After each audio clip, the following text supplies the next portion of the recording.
that if you consider who you are and what you are at this moment, one of the things that's unique about human consciousness is that we have a broader perspective and a clearer distinction between past, present and future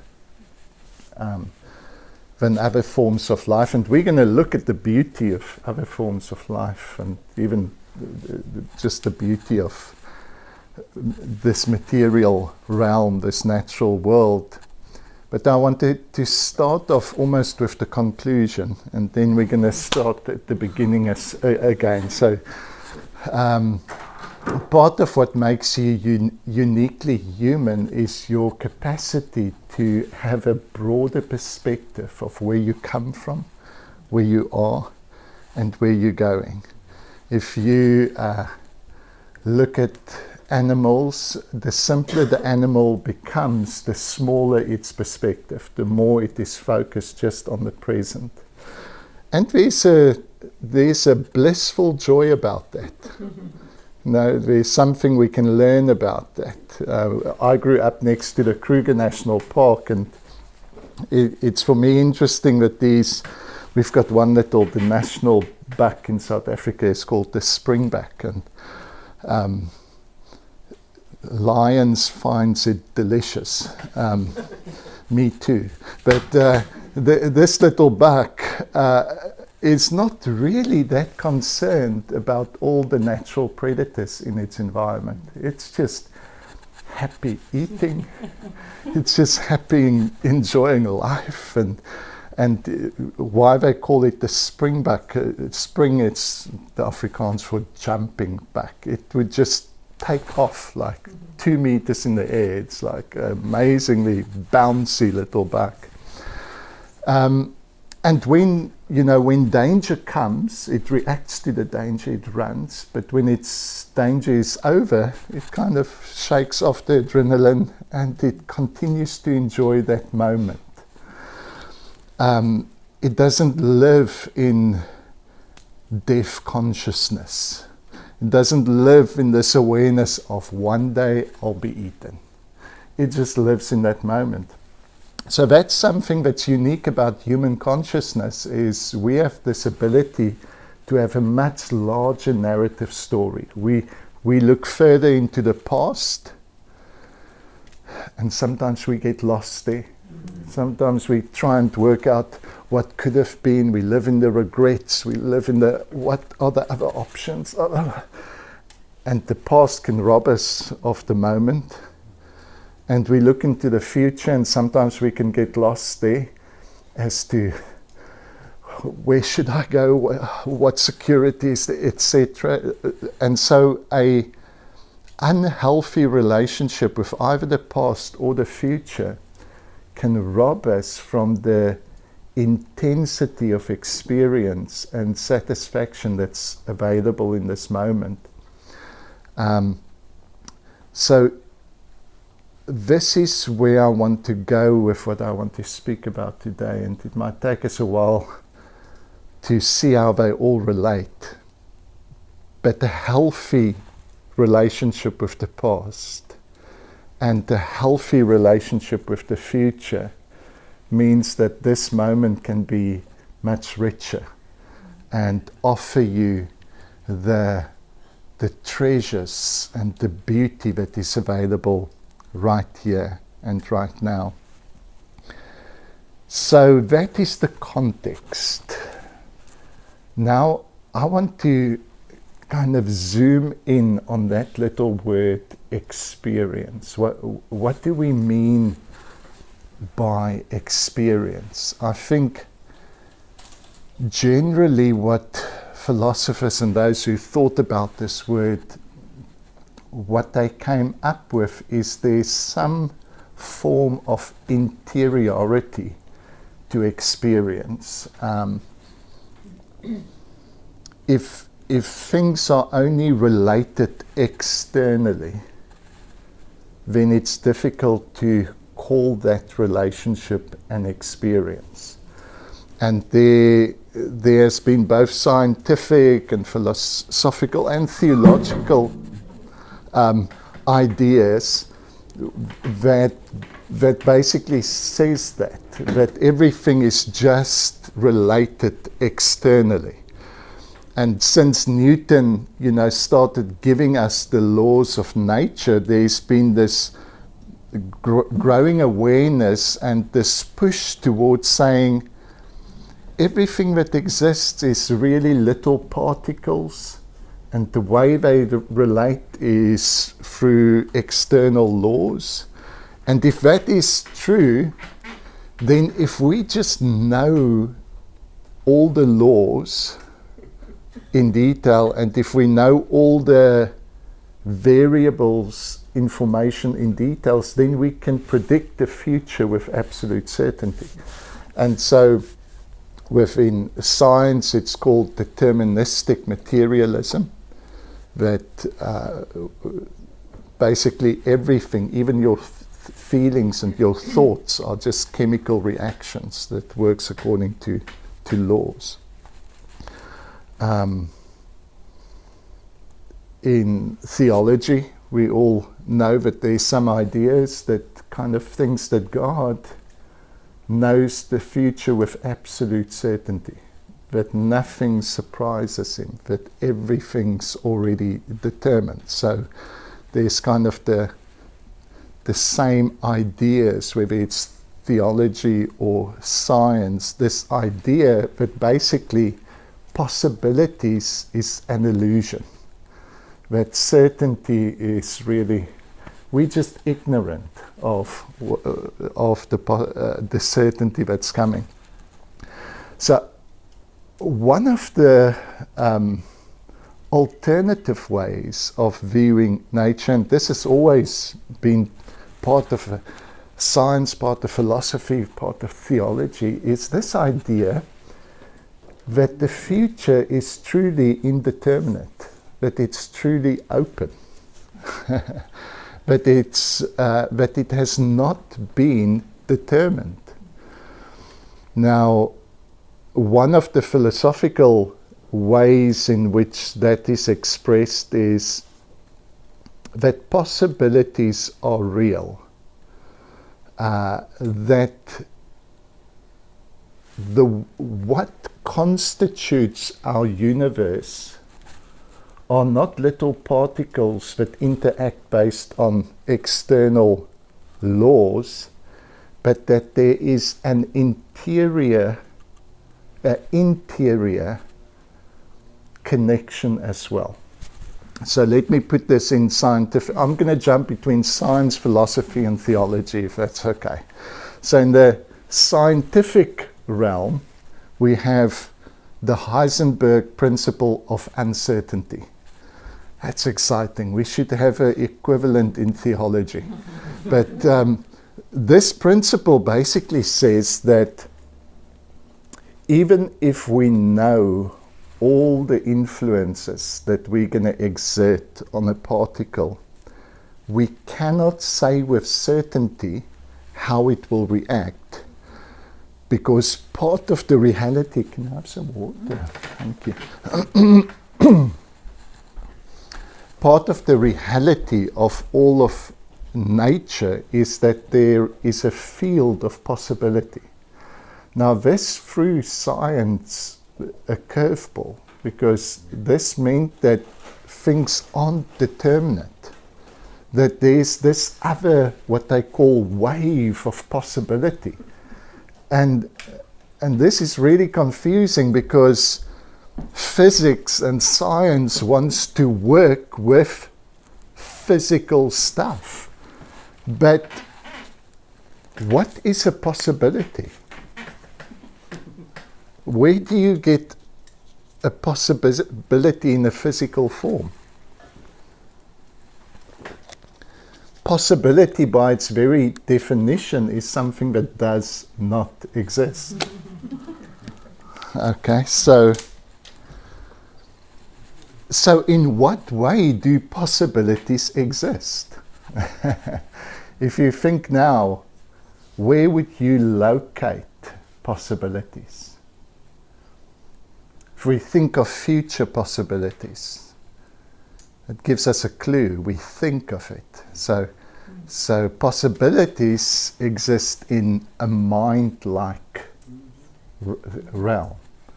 So science calls it the field of possibility because they don't like speaking about mind. Yeah.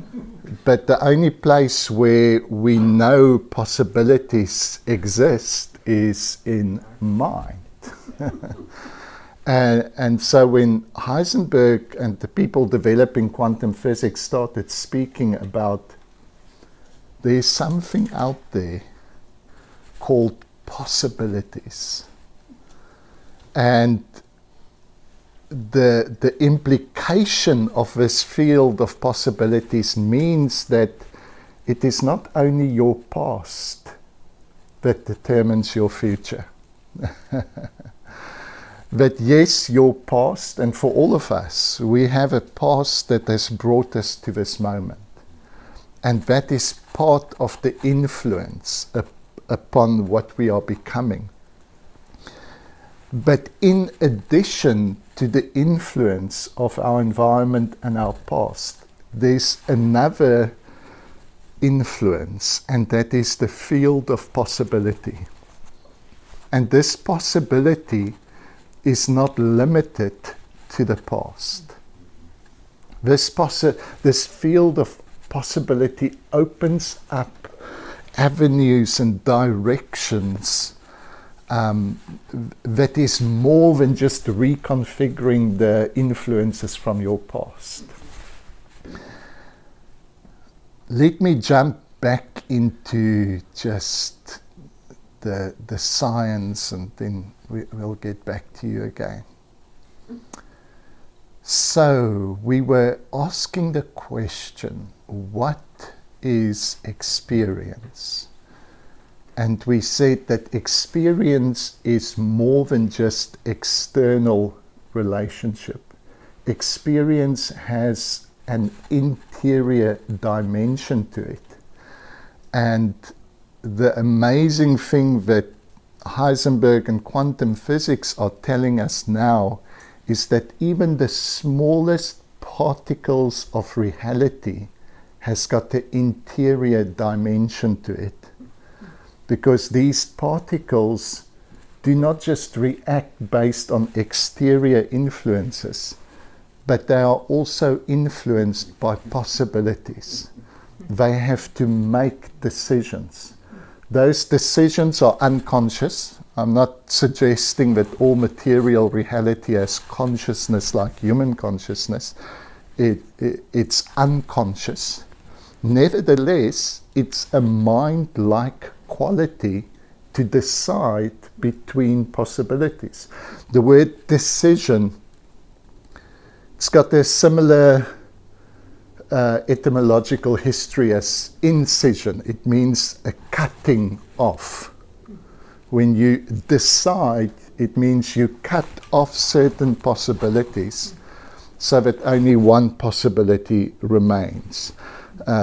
The quantum physicists will call it the collapse of the field of possibilities. In every moment, the myriad of possibilities as this particle becomes its next moment, the field collapses for that one possibility to be actualized, and the whole new field opens. So what does this have to do with you? Well, it means that possibility is part of the fabric of reality, and a mind-like quality that has to make decisions is part of reality. One philosopher, Alfred North Whitehead, therefore said that the most accurate way of describing the nature of reality is not to reduce it to mindless particles, but rather it's this continual process of becoming, which he called drops of experience. That's quite an amazing way to think of all of reality. is drops of experience. Now, this drop of experience, whether it's a molecule, it's a process of harmonizing all the influences from the past, all the possibilities of the future into a unified self. But this particle can become part of a greater self, like a cell in your body is a unit that has its own decision-making capacities. And it includes all the molecules, and it makes decisions of how it becomes. And that history of decision-making, it's a pattern of intelligibility that forms. There's a narrative capacity in all becoming. Let me make this practical. If you look at the fossilized tree stump and you see all the rings within that tree stump, it tells a story.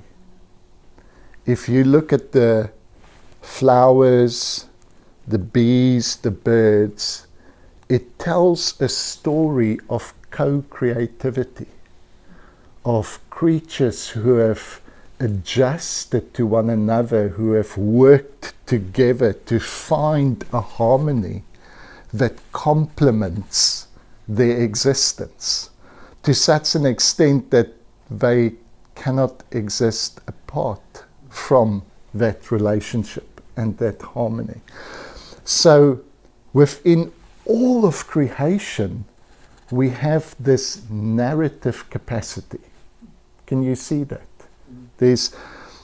There's meaning not just in your conscious story. There's continually meaning is being formed in all of nature. When a bee smells the potent flower, it means something to that bee. When the bird observes a certain insect, it means something to that bird. There's meaning in all of nature. Now this has huge implications for how we understand human consciousness, because those who separate the physical from the mind-like qualities often have difficulty describing how mind came into being. So there are areas of science that says everything is just physical. And so they find it very difficult to speak about consciousness, about freedom, about those kind of things, because it doesn't easily fit into just physical interactions. Now, in the Christian world, there's been a group that so separated the spiritual from the physical that it's also difficult to bring them together, where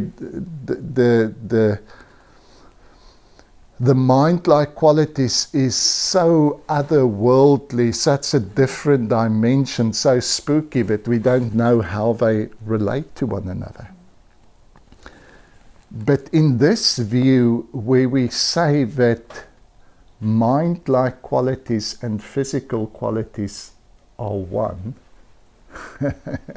in essence, and we can separate it in our terminology, we can kind of speak of different aspects of reality in terms of the mind-like qualities and the physical, but in reality, every cell in your body has got mind-like qualities. Every atom has got mind-like qualities. In reality, the physical world cannot exist without mind, and mind cannot exist apart from the physical.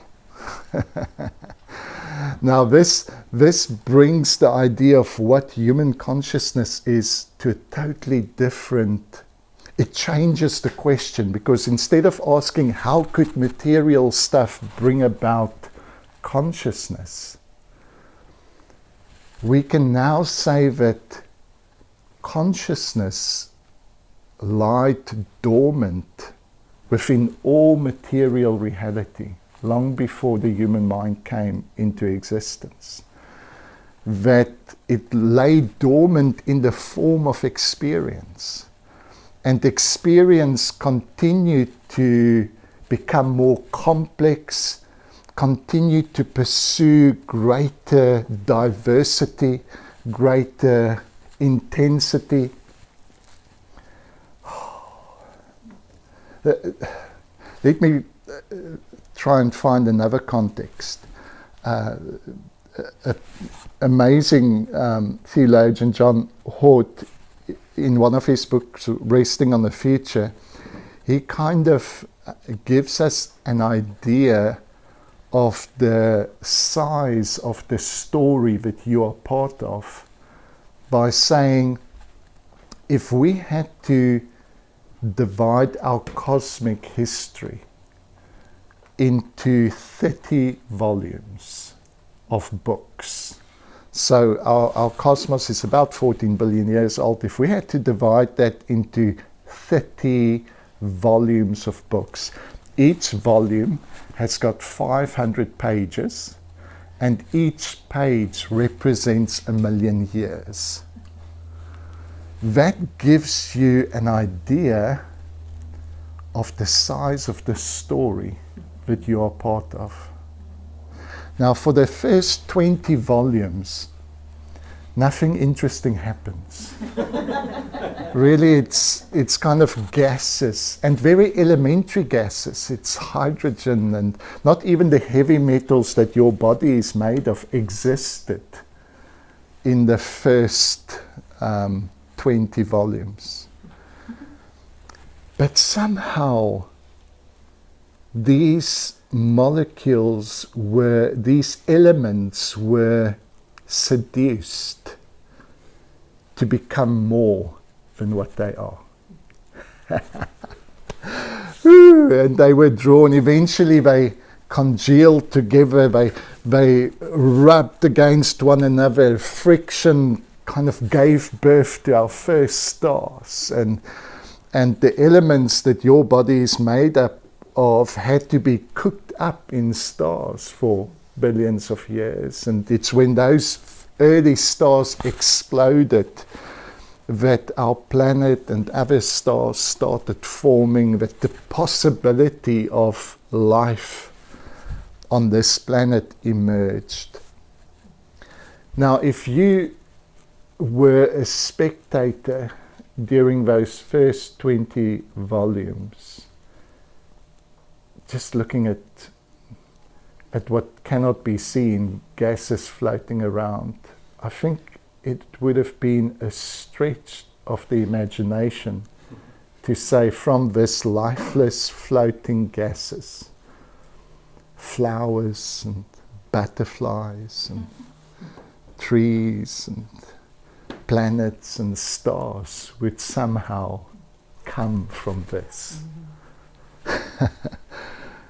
And then one of the most amazing developments in the story is the emergence of life and the emergence of a creature that can question the meaning of this whole story. Hey, isn't that amazing? That this story would become aware of itself and start questioning its meaning and start questioning where it came from and where it's going. Now, to put it in context, humanity, where do we feature in these 30 volumes? Well, in the last book, on the last page, on the last paragraph, in the last sentence, is where we show up. And it's amazing how many are obsessed with how the story ends. We've just arrived and we want to say this is its final end. Maybe this story has just begun. Are there 30 more volumes? Maybe there are many more volumes. And maybe the meaning of your life can be so much more than just justifying your own existence. Maybe the meaning of your life can be a contribution to this enormous experience, this enormous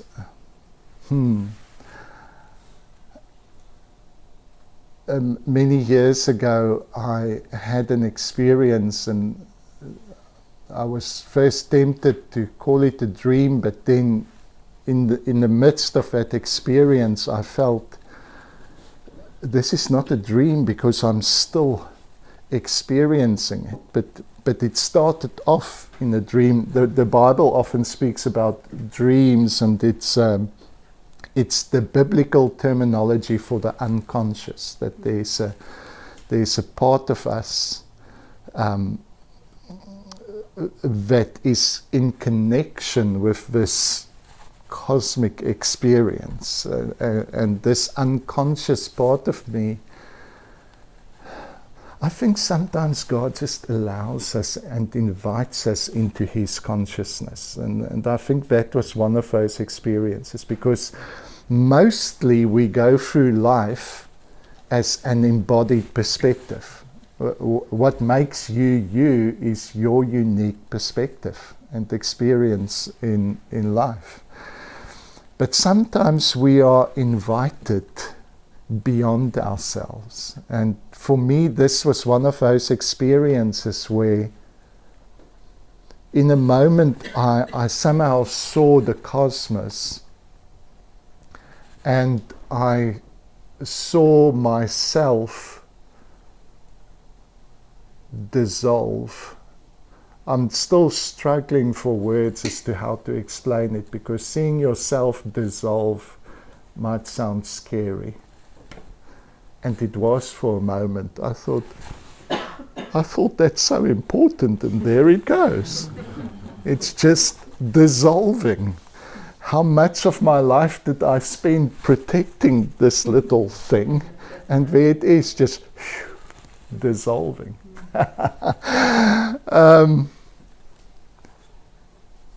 And then I had this awareness. Thank you. I had this awareness not just of the enormity of space, but the enormity of the history and of the time that we are part of. And then I started feeling as if this whole enormous universe was collapsing and then expanding. And in a moment, I felt the Lord said, that's my heartbeat. Had this whole universe collapsed. It just gave me a different perspective of the enormity of the God we are part of. A God whose heartbeat can be compared to the expansion and the collapse of a universe.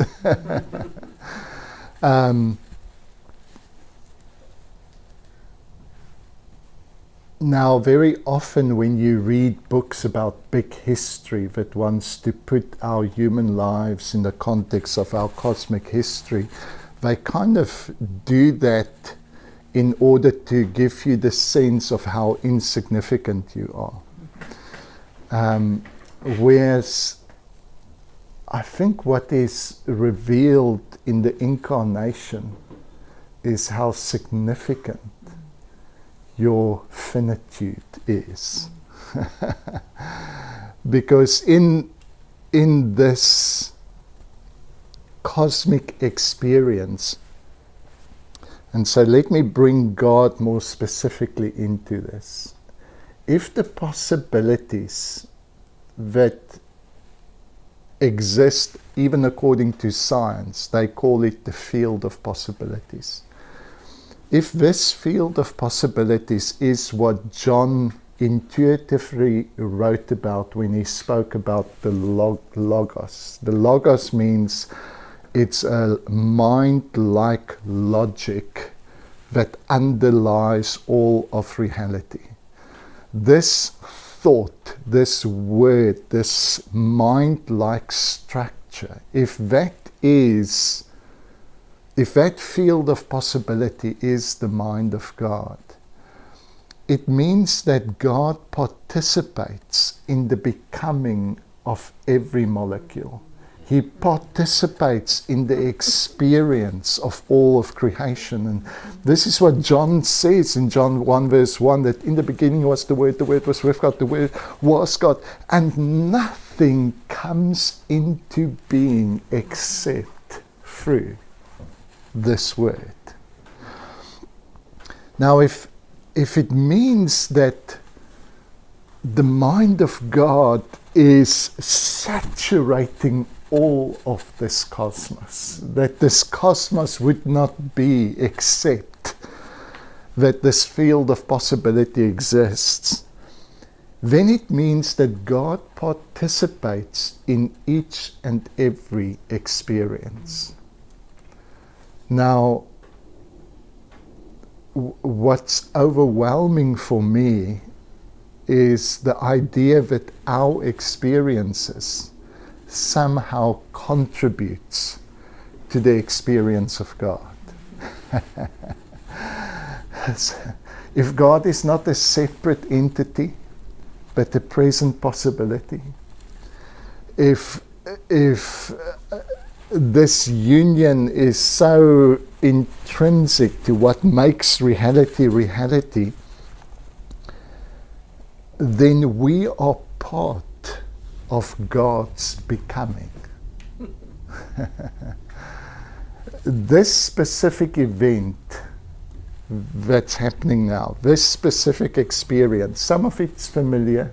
Many of us have sat in meetings, had discussions. We actually sat here many years ago having discussions like this as well. So there's something familiar about it. But there's also something very unique. This specific configuration of relationships, the specific people present here, the thoughts that are happening right now, the feelings that are happening right now, the experience that is happening right now has never been in the history of our universe. There's something novel about this moment. And that novel experience adds to the experience of God something that God has never experienced before. Ooh. The idea that I want to communicate to you is how incredibly valuable your experience is to God. Your freedom is God's freedom. Your joy is God's joy. Your suffering is God's suffering. Your pain is His pain. But can you see that to separate God from this world is exactly the opposite of what the incarnation reveals? The incarnation reveals that Word becomes flesh, that the thoughts of God finds tangible reality in material existence, that these things aren't things you can separate into a God out there observing a separate creation here. but rather the incarnation communicates this beautiful idea that God is immanent present to you, and you are immanent and present to God. There's a part of you that's not just made by God, but there's a part of you that's made of God. Meaning that you would not be you if God was not present in a very intimate way. And sometimes people don't like to speak about the inverse of that. I say people. Sometimes theologians don't like to think of the inverse of that, but the inverse is also true. That there's a part of God that is made of you.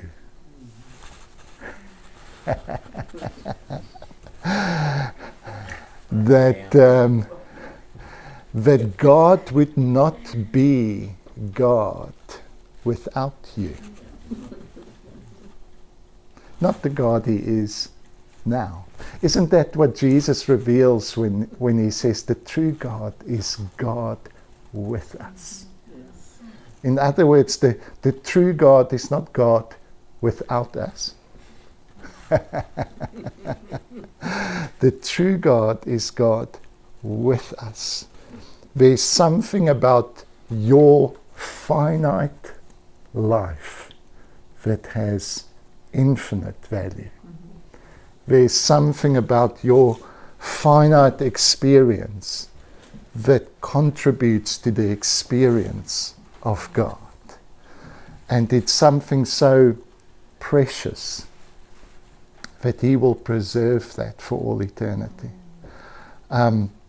So where I hope to go to next, because I want to give a break for conversation and things, but where I hope we'll go to next is to actually break down this creative process of becoming into what is God's activity, what is your activity in what's going to happen.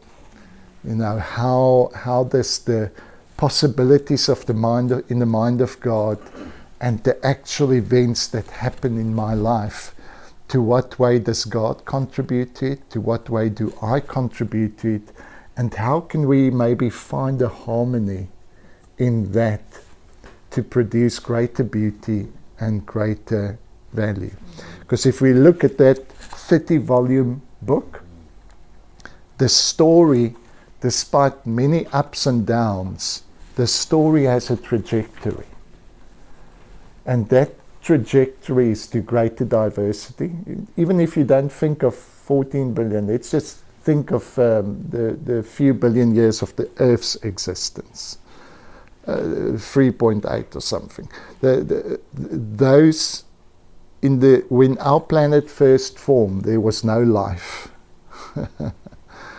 To go from that lifeless, volcano-filled, fiery, violent ball to the diversity of life we see today, we can agree that the trajectory of the story is towards greater life, greater diversity, greater beauty, greater complexity, greater consciousness. So there's a trajectory.